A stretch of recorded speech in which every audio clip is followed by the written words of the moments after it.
I think there's something to be said, when you look at how easily people can go viral and become something that is for the masses to see. I think that's a very interesting thing that I've been looking at for a very long time. And there's a lot of people that they're just always in the spotlight. It's accidental for them. Yeah. It's like meant to be, it's in them. And I think you had a viral video that also happened just kind of accidentally. You weren't really expecting it, Yeah. but it kind of shows it's from the same family. Like, how's that? Mm. You have the Paul brothers, you have the Tate brothers, you have all these guys that it's kind of in them. And then some people, they try hard as you might, and it doesn't really work out that way. What do you think about that?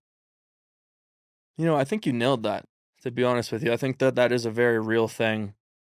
Um, even for me, like, for example, I'll do certain things that to me are effortless. Like, I'll get on camera, I'll just be like, yo, blah, blah, blah. This is what I'm doing, document my whole thing. To some people, that's terrifying, Yeah, yeah, right? yeah, And yeah, that yeah. and that for me comes naturally easy.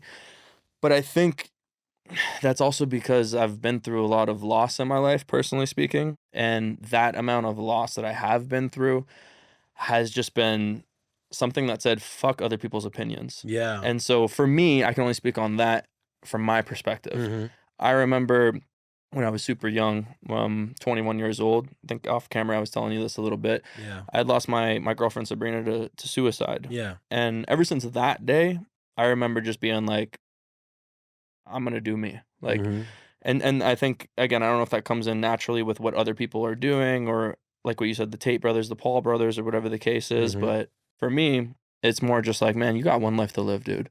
And that's been the double-edged sword that I've had the blessing to live through, Yeah. is that level of challenge, that level of loss, which has been like very painful, but at the same time creates you into the man that you are.